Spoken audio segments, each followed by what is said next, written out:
welcome to this deep dive. This one is just for you, actually. You asked us to explore how information networks have shaped history, and you were especially interested in the role of AI and what it means for the future. So we're going to dive into Yuval Noah Harari's book, Nexus, A Brief History of Information Networks from the Stone Age to AI. Sounds like a fascinating journey. Yeah, it really is, and I think Harari does a brilliant job of connecting these seemingly disparate threads throughout history. Yeah. But before we get too far ahead of ourselves, Yeah. maybe we should start with a basic question. Yeah, what is information? Exactly. Like, what are we even talking about here? Right. Is it just like a mirror to reality? Well, Harari uses this story about Sharonami, the heroic pigeon from World War I. I think you've probably heard of it. Right. Vaguely, I mean. Yeah, so this pigeon saved an entire battalion by delivering this really vital message. Wow. And at first glance, it seems like this perfect example of, information equals reality equals positive action. Right. But Harari kind of throws us a curveball. Oh, there's a twist. Yeah, there's a twist. He points out that most information actually doesn't directly represent reality. That's interesting. Yeah, like think about how differently people remember the same event. Yeah. Or how historical figures can be seen as heroes or villains depending on, who you ask, whose perspective you're looking at. Right. Right. Different interpretations of the same facts. Exactly. Yeah. And Harari actually uses the life of Sarah Aronson as a good example. Who's that? She's an early 20th century spy. Okay. And depending on who you ask, she's either a Zionist hero or a tool of British imperialism. Huh. So two very different stories built around the same person. Exactly. And both interpretations use information, right? Mhm. But they paint vastly different pictures. So if information isn't always a mirror, then what is it? Well, Harari argues that it's all about coordinating actions. Okay. Think about it. Myths, laws, social norms, they all provide these frameworks for how we interact and how we behave as a society. Right. They create this shared reality. Yeah, exactly. Like, even if that reality is subjective in some way, it allows us to cooperate and to build societies. Yeah. So it's like this glue that holds everything together. Yeah, I think that's a good way to put it. Yeah. And this is where the evolution of information networks gets really interesting. Okay. I'm all ears. So in early human societies, stories and myths were like the primary way that information spread, passed down through generations, shaping beliefs, values, Yeah. and ultimately behavior. Right. Like those stories our grandparents tell us. Exactly.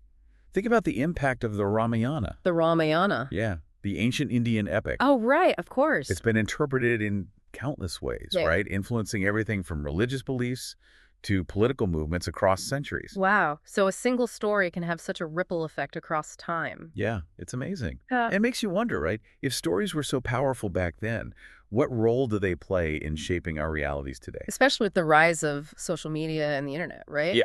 Exactly. It's like this whole other layer of information networks that we'll have to unpack later. Looking forward to that. But before we get to the digital age, I guess we should talk about writing, right? Oh, yeah. The good old days of clay tablets and scrolls. From campfires to calligraphy. Exactly. So how did this shift from oral traditions to written documents? How did that revolutionize information networks? Well, imagine for a second, just a simple clay tablet from ancient Mesopotamia. Let's say it's recording a tax error. Oh, okay. Doesn't sound too exciting. Right, mundane. Mhm. Right.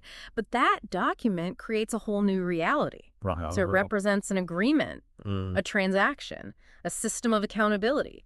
It's proof that something happened. Ah, I see. So it goes beyond just the words on the tablet. Exactly. Written information allows for things like property rights, legal contracts, even your birth certificate. It's like a whole new level of societal organization. It's amazing how much power a simple piece of writing can hold. And that power led to the rise of something we all love to hate. Let me guess, bureaucracy. You got it. Harari tells this story about Naramtani. Narmtani. Yeah, she was a priestess in ancient Mesopotamia, Okay. and she got caught up in this inheritance dispute. And to prove her claim, she needed these specific clay tablets. So even back then, people were drowning in paperwork. In a way, yeah. It highlights how bureaucracy and written information became completely intertwined. But I guess bureaucracy wasn't all bad, right? It had to have some benefits. Of course. On the one hand, written information allows for greater accuracy, more permanence in record keeping. Right. Makes sense. You don't have to rely on someone's memory anymore. Exactly. And that leads to more complex, more sophisticated societies.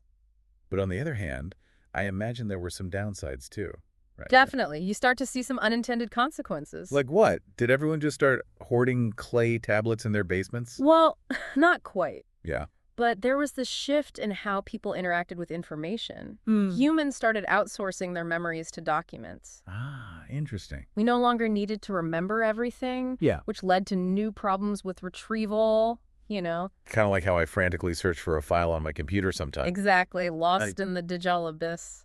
Ugh, tell me about it. And then there's the issue of categorization. Categorization. Bureaucracy loves to put things in neat little boxes. Right. Everything has its place. But reality is messy. Right. Oh. Yeah, for sure. So this urge to categorize can create a distorted view of the world sometimes. So even though written information was more precise, it also introduced the potential for errors, for omissions, for distortions. Exactly. It's like a game of telephone, but with really important documents. High-stakes telephone. Right. And this is something to keep in mind as we explore these information networks further. For sure. The way information is stored, transmitted, interpreted. It all has a huge impact on how we understand the world around us. So we've got humans talking to humans, humans telling stories, and now humans interacting with documents. What's the next layer of complexity in this evolving information network? Well, in bureaucratic societies, you also start to see these human-to-document chains emerge. Human-to-document chains. Yeah, these chains connect individuals to institutions, creating these complex webs of information flow. Think about how your driver's license application moves through different departments, each with its own procedures and requirements. Oh, yeah, I can see that. It's like a bureaucratic obstacle course. Exactly. And those chains can be pretty difficult to visualize. Not exactly the stuff of Hollywood blockbusters. Right, you're not going to see Tom Cruise hanging off a giant stack of paperwork. Exactly. Bureaucratic power is often very subtle, elusive. It lacks that kind of inherent drama of those classic biological stories. The stories that have captivated us for millennia, you know? Right. Those epic tales of heroes and villains' love and loss, they really stick with us. And Harari points out that many myths and social orders draw upon these recurring biological dramas. Oh, interesting. Like what? Like the themes of us versus them, or purity versus pollution. Oh. These narratives tap into our deepest fears and desires. Our primal instincts. Exactly. They shape how we perceive the world and our place in it. I guess those primal instincts never really go away, do they? No, I don't think so. They just get expressed in different ways throughout history. So how do these biological dramas play out in the context of information networks? We'll take the Hindu caste system, for example. Okay. It's this complex social hierarchy based on these notions of purity. Right. And its legacy continues to affect India even today. Wow. So these ancient stories still have a real impact on people's lives. Absolutely. Yeah. And then think about those Kafkaesque stories. Oh, yeah. Kafka. The ones that capture that feeling of being trapped in a bureaucratic nightmare. Right. Like Catch-22. Exactly. Or even the story you shared about your grandfather's struggle to escape Romania during World War II. Yeah, that was definitely a Kafkaesque experience. These stories are terrifying because they tap into that primal fear. That fear of being crushed by these forces we can't understand or control. Right, like being lost in a labyrinth of paperwork with no way out. Ugh, it's a nightmare scenario. They expose the dark side of bureaucracy, that potential for it to become dehumanizing, oppressive. So we've gone from simple storytelling to complex bureaucracies. Often drawing upon these deeply ingrained biological dramas. Yeah, it's quite a journey. And it leads us to another fascinating aspect of human history, the quest for infallible information sources. Okay, so now we're talking about religion. Exactly. Join us as we explore how this search led to the creation of holy books and religious institutions. So we're diving into the world of religion now. It's like humans have always craved certainty. And what could be more certain than the Word of God, right? It's funny, actually. It's kind of a paradox. A paradox. Yeah, on the one hand, you have this deep human desire for absolute truth. Yeah. You know, for a source of knowledge that's beyond question. Okay, I see that. And religions with their holy books and their prophets, they offer this really powerful answer to that yearning. Right, like hear the answers straight from the source. Exactly. But Harari points out that even holy books are products of human creation and interpretation. So it's not as simple as just opening the Bible or the Quran. And all the answers are just laid out in black and white. Right. Not quite. Like, think about it. If the Word of God is perfect and unchanging, how do we explain all the different interpretations? Yeah. That's a good point. Even the contradictions within these religious texts. Right. It's like everyone has their own version of the truth. And how do we reconcile the violence and intolerance that's sometimes attributed to divine commands Yeah. It's tough. with our modern understanding of morality and ethics? Right. Like things have definitely changed over time. For sure. So even with holy books, human judgment and interpretation, they still play a huge role. It's like we can't escape our own human biases. Exactly. And Harari uses this fascinating story from the Baining people of Papua New Guinea. The Baining people. Yeah, to illustrate this point. Okay. What's the story? So two prophets emerged in this community, claiming to have received divine instructions to prepare for the apocalypse. And they convinced everyone to gather their belongings, abandon their homes, and wait for the world to end. Oh, wow. So they went all in. They went all in. What happened? Well, the world didn't end, Okay. but the community nearly starved to death waiting for a prophecy that never came true. Oh, wow. So it backfired in a big way. It highlights this age-old dilemma, right? Yeah. How can we distinguish true divine will from human fallibility? Right. Even when it comes to these sacred texts, it's like taking things on faith. Exactly. And it reminds us that even in the realm of religion, information networks are shaped by human choices, by biases, by interpretations. It's like we can't escape the messy reality of being human, even when we're seeking divine guidance. You got it. And this brings us to the Bible itself. Okay. It might be considered the Word of God, Yeah. but it went through this really complex and contentious process of canonization. Canonization. Yeah, like humans ultimately decided which texts were considered sacred and which were left out. So some council just got together and said, okay, this is the official word of God, and that was that. Well, sort of. It wasn't quite that simple. I can imagine there were some heated debates. Oh, definitely.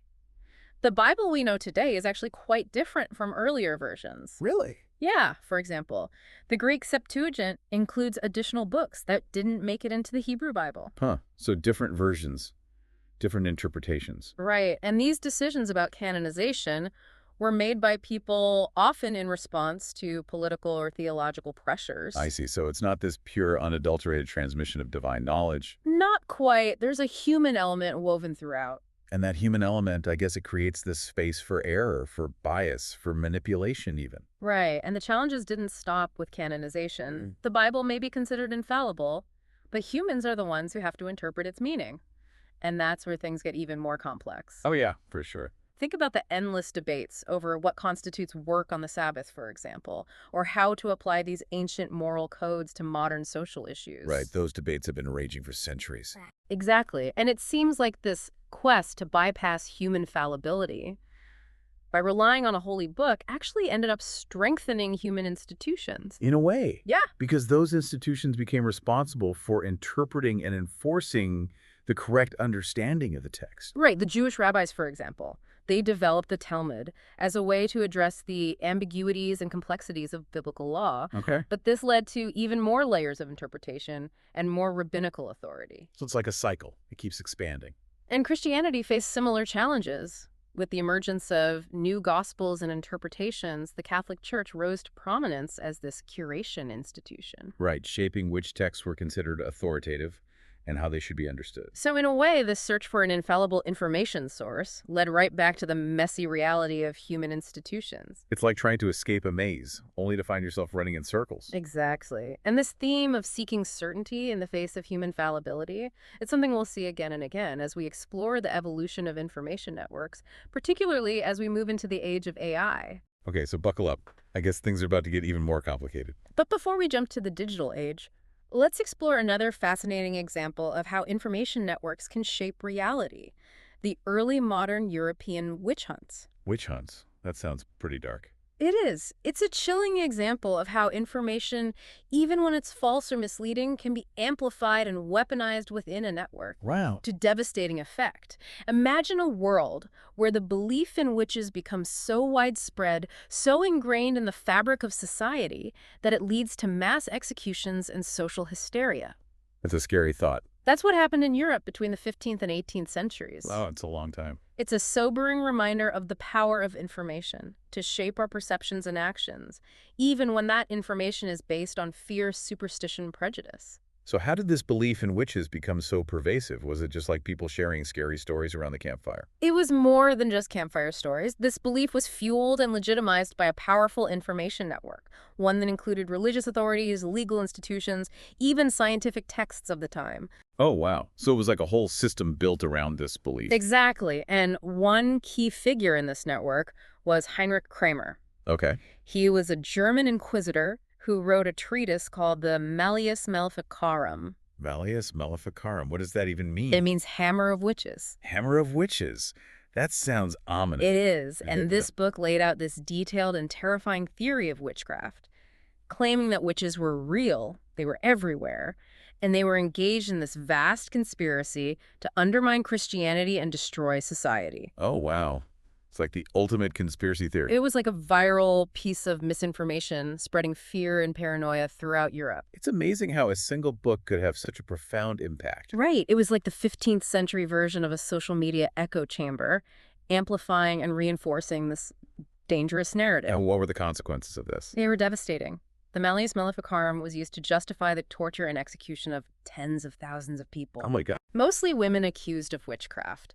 Imagine families torn apart, communities gripped by fear, innocent lives destroyed. All because of this network of misinformation. Exactly. It's a stark reminder of how information networks can be weaponized to create and reinforce these harmful intersubjective realities. It makes you wonder what mechanisms are in place to prevent these tragedies from happening again.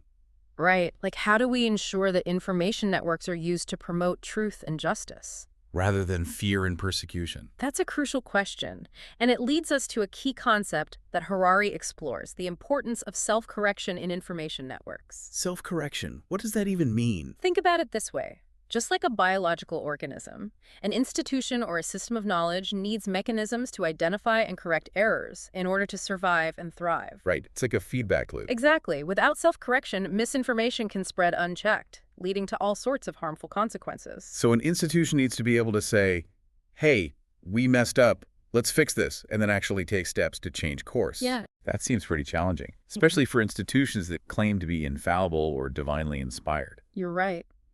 And Harari contrasts science and religion in this regard. Awesome. Science, despite its flaws, embraces self-correction. New evidence can overturn established theories. Right. Always pushing the boundaries of knowledge. And that leads to progress, a more accurate understanding of the world. But religion, I imagine, is a different story. It is. Religion often struggles with self-correction Why is that? because it's based on these claims of infallibility. Right.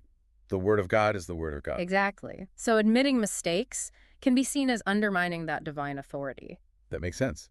It's a different set of rules. And this principle of self-correction, it becomes even more important as we enter the age of AI, Oh, yeah. where algorithms and machine learning systems are playing an increasingly influential role In shaping how we access information. in our understanding of the world. So we've gone from campfires to clay tablets to witch hunts. And now we're on the verge of the AI revolution. It's amazing to see how these seemingly disparate threads are all connected. By the evolution of information networks. Yeah, exactly. It's like this grand tapestry of human history. And it leads us to the big question, how does AI fit into this larger story? And what does it mean for our future? Yeah, that's what I'm really curious about. How does AI change the game? So how does AI change the game? It's both exhilarating and a little bit unnerving.